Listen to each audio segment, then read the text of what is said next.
Bon, je vois que ce truc-là, là, ça vous intéresse tous. Apparemment, vous avez du mal avec les femmes. Et c'est normal. Et donc, je vais le répéter une dernière fois et on va faire un exposé là-dessus. Le SMV des hommes, puisque j'ai mes données ici, on va étudier ça directement en live. Et j'espère que vous allez comprendre une bonne fois pour toutes et que ça sera l'occasion pour nous tous d'apprendre quelque chose.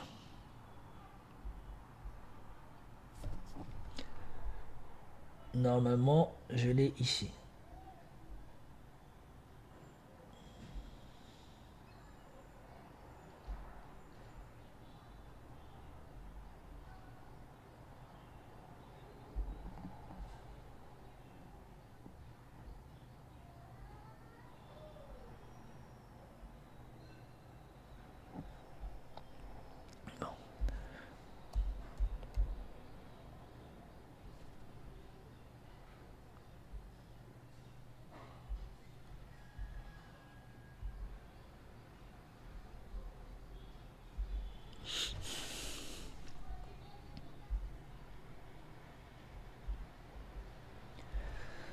On va faire encore une fois ce truc.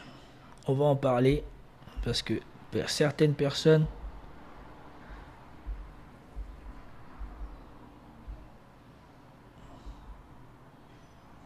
on va expliquer encore ça.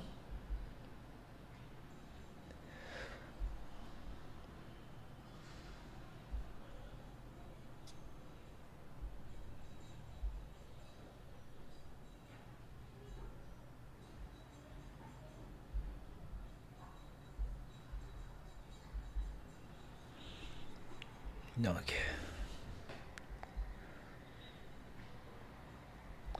ok. Maintenant, je vais cacher les deux premiers et on va mettre ça ici.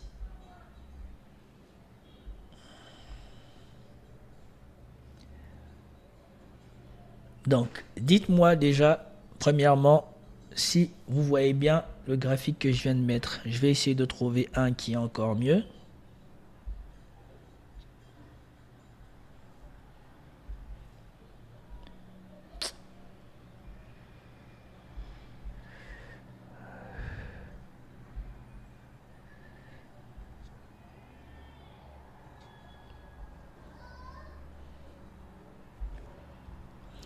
Est-ce que vous voyez bien le graphique là?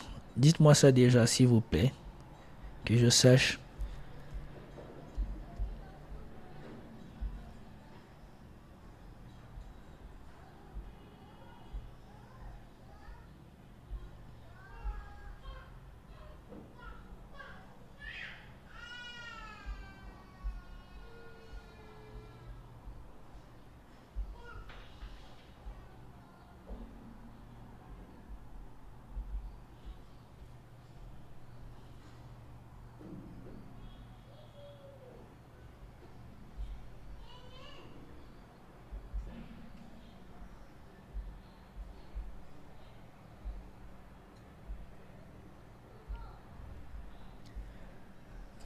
Ok, on va voir.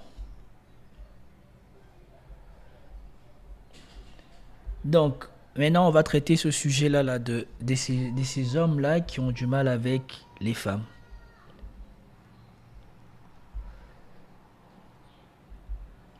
Je vous déconseille vivement de vous donner comme priorité dans la vie, quand vous avez la vingtaine, d'aller rechercher du succès avec les femmes. Pourquoi? Voici comment sera à peu près la vie pour vous. Parce que peut-être que vous ne comprenez pas. Donc, laissez-moi m'éloigner. Ok, on va mettre là en face. Donc, comme vous voyez sur cet écran, les femmes, à 15 ans, elles commencent à se développer. Et plus elle est attirante physiquement, plus elle a du SMV. Et donc, il y a déjà des hommes qui commencent à les courtiser. Et c'est pour cela, vous voyez que ici en rose, vers 15 ans, eux, ils ont déjà un SMV à 5. Et ça monte jusqu'à leurs 20 ans. Et des 20 ans jusqu'à 28 ans, leur SMV est entre 9 et 10. Et c'est pour cela que les femmes de 20 ans sont les plus recherchées. Parce qu'elles sont à l'apogée de leur beauté, de leur fertilité. Elles sont à l'apogée de tout ce que vous cherchez chez une femme. Et après 30 ans, ça descend. Et vous voyez comment la vie d'une femme, c'est en hyperbole. C'est comme, pour ceux qui ont fait des études ici, j'espère que vous êtes beaucoup, c'est comme la fonction racine, la fonction carré, x au carré. C'est exactement pareil. Ça monte comme ça, et puis ça redescend de l'autre côté. Les hommes, par contre, vous voyez qu'on a plusieurs paliers. On part de rien à 15 ans, parce que physiquement, on n'est rien en 15 ans, pour la majorité d'entre nous. Et on va plus ou moins se développer physiquement jusqu'à vers nos 18 ans, nos 19 ans. Et le physique qu'on a là, il est associé à rien. Parce que tu n'as que ton physique. Tu n'as rien d'autre. Et si tu as un physique exceptionnel, tu as un SMV exceptionnel. Parce que tu as une mâchoire carrée, tu es grand, je ne sais pas quels attributs le physique t'a donné, c'est Dieu qui t'a donné. Donc c'est indépendant de la volonté de qui que ce soit, c'est chacun son physique. Et c'est pour cela que vous voyez qu'à partir de 20 ans, jusqu'à à peu près nos 25 ans, ça ne varie quasiment pas notre SMV. Pourquoi? Parce qu'on est en train de finir le lycée, on est en train de commencer la fac, on est loin d'avoir un job satisfaisant, on est dans les jobs étudiants. Notre SMV, il est nul. Culturellement, on n'est qu'à nos débuts. Au niveau de la personnalité, on n'est qu'à nos débuts. Tout est à ses débuts. On n'est rien. Voilà pourquoi à 20 ans, une majorité d'hommes n'ont pas de succès avec les femmes. Et surtout, vous voyez bien que cette période de 20 ans, 25 ans, pendant que nous sommes dans le creux de la vague, les femmes, elles sont à leur apogée. Voilà pourquoi si tu as 20 ans, il est extrêmement difficile pour toi d'avoir du succès avec les femmes de 20 ans. Et voilà pourquoi il ne faut pas envier les hommes de 20 ans qui ont du succès avec les femmes de 20 ans. Dites-le que c'est leur chance à eux. Et que eux, si par contre ils ne font pas attention à bien mettre leur vie en marche pendant leur vingtaine, à la trentaine, vous allez sûrement passer devant eux comme j'ai vu se faire dans mon entourage et comme je vois encore se faire maintenant. Vous ne devez pas avoir comme préoccupation première, même si c'est difficile, même si ça fait mal. Et c'est pour cela que vous ne m'attendez jamais prendre la cause des féministes ou des femmes noires qui viennent pleurer que la vie est trop dure une fois qu'elles ont 30 ans et qu'elles réalisent qu'elles sont noires et qu'elles sont dans un pays raciste. Nous, on vit avec ça depuis qu'on a nos 15 ans. On vit avec le diktat de la société, l'injustice de la société depuis qu'on a nos 15 ans. Si tu es petit comme moi, tu fais moins d'1m70, et ben tu sais que depuis que tu as 15 ans, c'est difficile avec les filles. Et moi, ça a toujours été difficile avec les filles pour moi, mais moi, j'ai la chance, d'être l'aîné de ma famille. Donc j'ai grandi avec les responsabilités, j'ai dû apprendre à me battre, j'ai dû me battre plus souvent que la majorité des gens qui ont grandi en Occident. Et j'ai eu une phase où je n'étais ni avec ma mère ni avec mon père, où je vivais chez ma grand-mère, où j'ai dû apprendre à me débrouiller tout seul dans la vie, où j'ai volé pour manger, où j'ai fait des petits boulots, j'ai appris à coudre mes vêtements, à coudre mes chaussures, à me faire à manger, j'ai appris tout ce qui était nécessaire pour survivre. Et surtout, j'ai dû vaincre la peur de ne pas me battre, et aussi j'ai appris à discerner, à ne pas me battre pour des choses que je sais que je serai perdant, ou surtout à me battre contre des gens qui je sais que ils vont me battre. J'ai appris à me battre utilement, à me battre quand je sais que je peux gagner et quand c'est nécessaire, et à ne pas me battre si ce n'est pas nécessaire. Parce que pourquoi? Quand tu commences à te battre petit à petit, tu apprends que gagner une bataille, c'est pas forcément le plus fort. Il suffit d'un coup bien placé pour que même si tu es le plus fort, tu sois KO. Comme a été Aberkam, là, le Ourman, là, le Nigérien, qui était à 10 secondes de gagner, de conserver son titre UFC, qui est tombé parce qu'il a pris un coup de pied à la mâchoire. Et bien ça, les gens qui n'ont jamais appris à se battre, qui ne connaissent pas c'est quoi la violence, ils ne savent pas ça.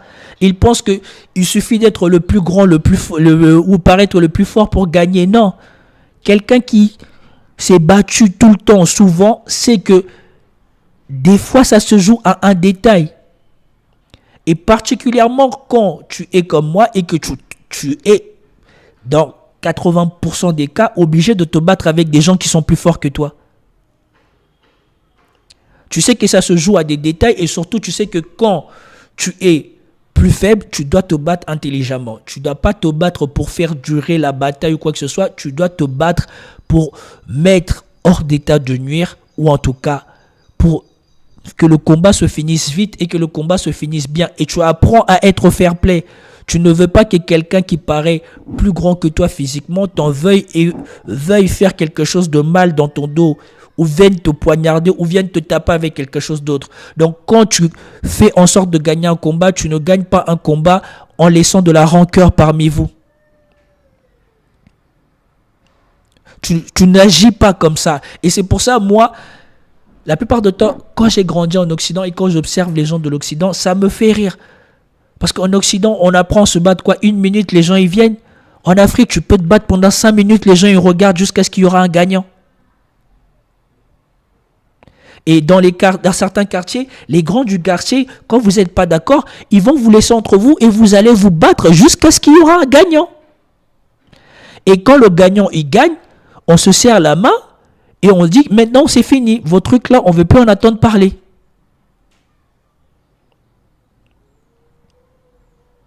Et donc c'est pour ça, moi, quand j'attends les femmes qui se plaignent du colorisme, du racisme, quoi, c'est quoi? Ça a toujours existé, ça existera toujours. Fais avec, adapte-toi. Au lieu de te plaindre que tu subis le racisme, trouve un moyen où tu ne subiras pas le racisme. Va au-delà de ça. Et donc c'est pour ça que je vous parle à vous. Au lieu de venir vous plaindre que je n'ai jamais eu de relation sexuelle avec des femmes ou je n'ai pas de succès avec les femmes, donc peut-être que je devais me concentrer. Non. Concentre-toi sur toi. La phase dans laquelle tu es dans la vingtaine, c'est normal. C'est pas une phase où tu es censé remporter du succès avec les femmes. Il n'y a qu'une minorité de garçons dans cette phase-là qui ont du succès avec les femmes. Tout le reste, vous devez trimer. C'est le moment où vous devez construire votre tête, votre cerveau et votre futur de la ressource. C'est au moment où vous construisez tout ça. Donc, tu ne peux pas être en train de construire ton cerveau, devenir l'homme que tu vas devenir, en même temps de faire tes muscles, en même temps prévoir l'argent, le domaine qui t'intéressera dans le futur, et en même temps avoir le même niveau d'investissement dans les femmes. C'est pas possible. Et c'est pour cela que vous constatez que la plupart des hommes qui ont la chance d'avoir du succès avec les femmes dans 20 ans, s'ils ne se sont pas concentrés sur le fait de s'accomplir comme homme, à 30 ans, ça devient des problèmes. Vous voyez ça avec les footballeurs, vous voyez ça avec plein d'autres personnes dans la rue. Donc au lieu de vous plaindre, regardez comment ça se passe et apprenez. Et donc, quand tu vas arriver vers tes 27 ans, tes 25 ans, quand tu as fini tes études et que tu commences à mettre tes pieds dans le marché de l'emploi, tu commences à avoir de la ressource. Tu construis ton premier pôle de ton SMVE parce que, comme on va le publier là, on va le montrer.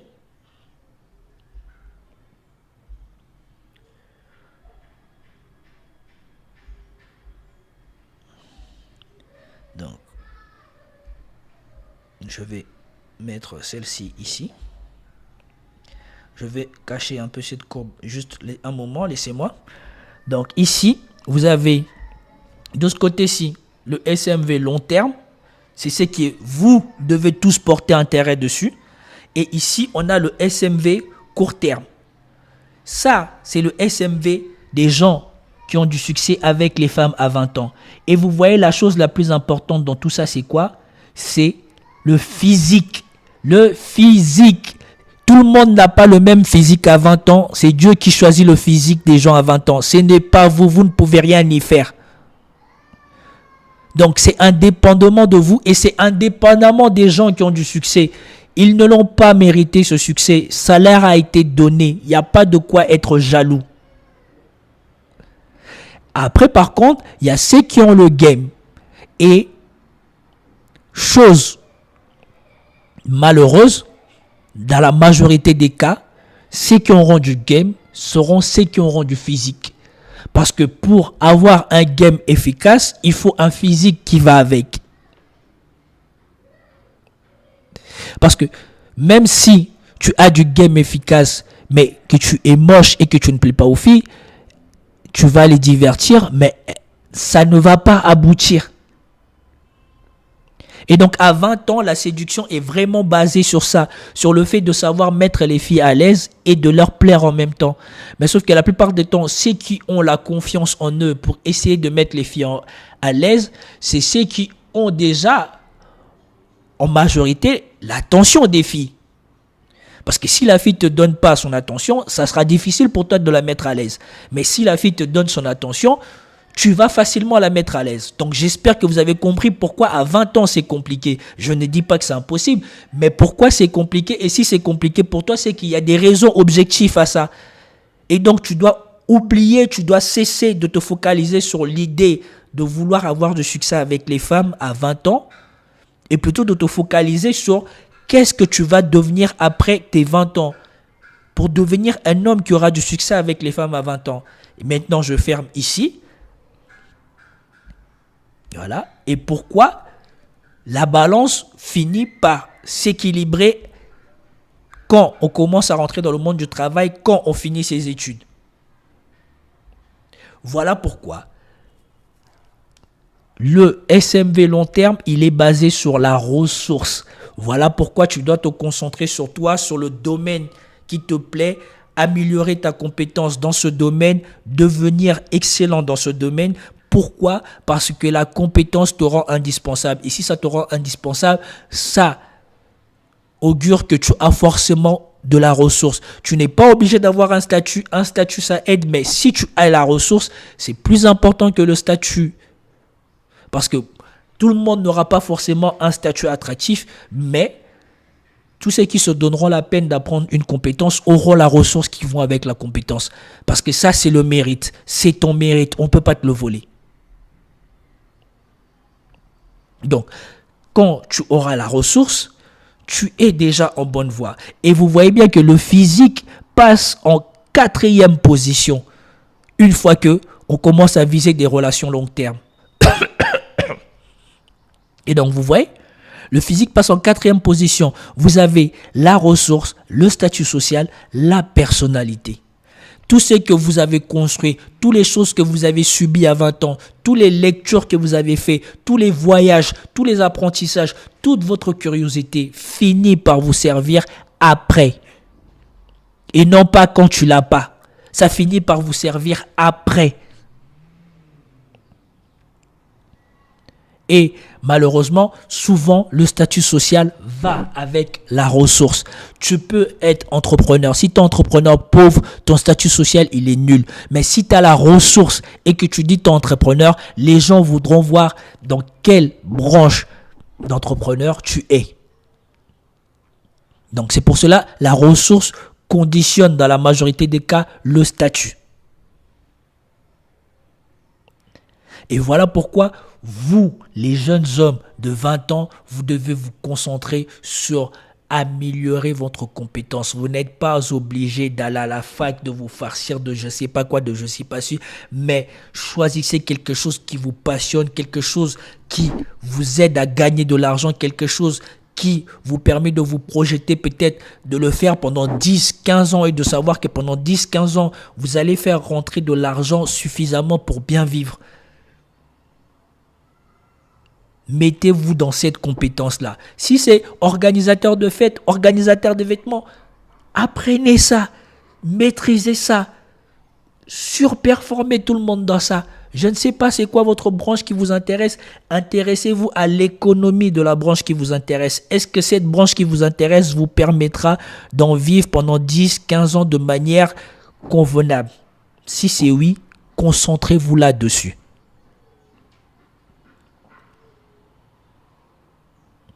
Et après, vous voyez que le game et le physique devient secondaire à 30 ans. Et donc, quand est-ce que ça arrive? Quand vous avez fini la fac, quand vous mettez le pied dans le monde du travail, eh ben, vous avez commencé. Et là maintenant, si vous travaillez un tant soit peu votre physique, parce que le physique, ça devient un bonus après. Parce que plus tu as tout ça, plus chaque bonus que tu rajoutes te donne de la valeur auprès du sexe opposé. Donc, si après tu as pris soin de ton physique et que tu as gardé un peu, ou alors tu as appris à développer ton game, et bien là, tu as un SMV complet et puissant et ton succès avec les femmes n'est plus une question à te poser, c'est une évidence. Pourquoi? Parce que tout ce que tu as fait, tout ce que tu as appris, tout ce qui est dans ta tête, tout ce que tu as accompli pour arriver là où tu es, si tu l'as bien fait, ça t'a donné confiance en toi. Et tu seras autant charismatique quand tu parles des choses que tu maîtrises, et ce que tu maîtrises te rendra charismatique et donc facilitera tes interactions avec les femmes. Et donc, arrêtez-moi ces mentalités d'idiot, d'imbécile, de vous tout le temps vous focaliser sur je veux du succès avec les femmes parce qu'à 20 ans, j'ai pas du succès avec les femmes. C'est normal à 20 ans si tu n'as pas du succès avec les femmes. C'est normal. Ça n'arrive pas à tout le monde. C'est pas donné à tout le monde. C'est la vie. Si tu devais avoir du succès avec les femmes, tu ne serais pas là en train de te poser cette question. Et donc, arrêtez de vous plaindre, arrêtez de vouloir vous focaliser sur les femmes. Non, parce que les femmes de 20 ans, ils sont courtisées par les hommes de 30 ans. Et comme vous êtes en train de le voir vous-même, c'est les hommes de 30 ans qui commencent à remplir leur SMV. Vous n'avez pas encore les capacités de remplir votre SMV comme les hommes de 30 ans. Et donc, vous êtes dans une concurrence déloyale. Les hommes qui courtisent ces femmes ont plus de SMV, plus d'attrait que vous. J'ai déjà fait une vidéo sur la chaîne où je vous ai dit à 20 ans, elles ne sont pas faites pour vous. Si vous voulez, allez voir dans le catalogue de mes vidéos, il y a une vidéo où sur la miniature, il y a les sœurs Motonde, qui sont une famille de filles zaïroises ou congolaises. Et dans cette vidéo-là, j'ai dit à 20 ans, elles ne sont pas pour vous. Dans cette vidéo-là, j'étais déjà en train de vous dire que non, à 20 ans, la concurrence est déloyale. Tu es en concurrence déloyale. Tu ne peux pas t'opposer à la concurrence. Donc, concentre-toi à ce que toi aussi, quand tu arriveras à 30 ans, tu sois du bon côté de la concurrence déloyale. Que même le mec qui a le meilleur physique à 20 ans, que tu sois supérieur à lui parce que tu as fait toutes ces choses. Parce que tu as pris soin de ton corps, parce que tu as appris une compétence, parce que tu as développé ta personnalité, parce que tu as, grâce à l'argent que tu fais, pu acquérir un statut attrayant auprès des femmes, parce que tu as une belle voiture, parce que tu as une belle montre, parce que tu t'habilles bien, parce que tu prends soin de toi, parce que grâce à ton argent, tu es plus généreux que la moyenne des hommes que les femmes rencontrent. Et donc, arrêtez de vous focaliser sur les femmes parce que celui qui se focalisera sur les femmes va aller droit au mur. Comme je vous ai dit, profitez si vous avez des opportunités d'avoir des femmes à 20 ans, tant mieux. Que ce soit de l'expérience accumulée pour votre futur. Et si vous en avez une fille bien à 20 ans, ça par contre, j'insiste, soyez très, très vigilant. Si vous avez une belle fille, une bonne fille qui veut de vous, qui fait des efforts pour être avec vous, ne la négligez pas, ne la maltraitez pas, soyez là parce que la plupart des temps, ça sera la femme qui va vous permettre d'avoir peut-être ce petit boost qui fera la différence quand vous serez à 30 ans. Parce que à 25 ans, il y a beaucoup de sacrifices à faire. Il faut une personne qui vous soutient, une personne qui vous pousse de l'avant, une personne qui vous relève quand vous avez des échecs. Et parce que la majorité d'entre nous, on a subi des échecs à 20 ans et la majorité d'entre vous, vous subirez des échecs à 20 ans. Et donc, c'est toujours bien d'avoir quelqu'un qui, malgré les échecs, ne vous fait pas sentir comme une merde et vous permet de vous relever et d'aller de l'avant. Donc, j'espère que vous m'avez bien compris et que vous allez arrêter cette bêtise de vouloir vous focaliser sur gagner de l'argent. Et voilà pourquoi on va en finir avec ce graphique-ci. Comme vous le voyez, à 30 ans, il y a le décollage. Il y a le décollage, pourquoi? Parce qu'il y a l'argent. Parce qu'il y a les moyens d'avoir une voiture, il y a le moyen d'avoir une maison, il y a le moyen de envisager de s'acheter une maison. Il y a tout le reste de votre vie maintenant qui vous sert de base de confiance pour interagir avec les femmes. Et voilà pourquoi à partir de 30 ans jusqu'à 40 ans, vous n'êtes qu'en ascension. Et plus vous êtes en ascension, plus vous avez mis votre vie sur les bons rails, plus le succès avec les femmes viendra d'elle-même. Donc n'oubliez pas cela avant d'aller vous fourvoyer à vouloir courir après les femmes pour rien.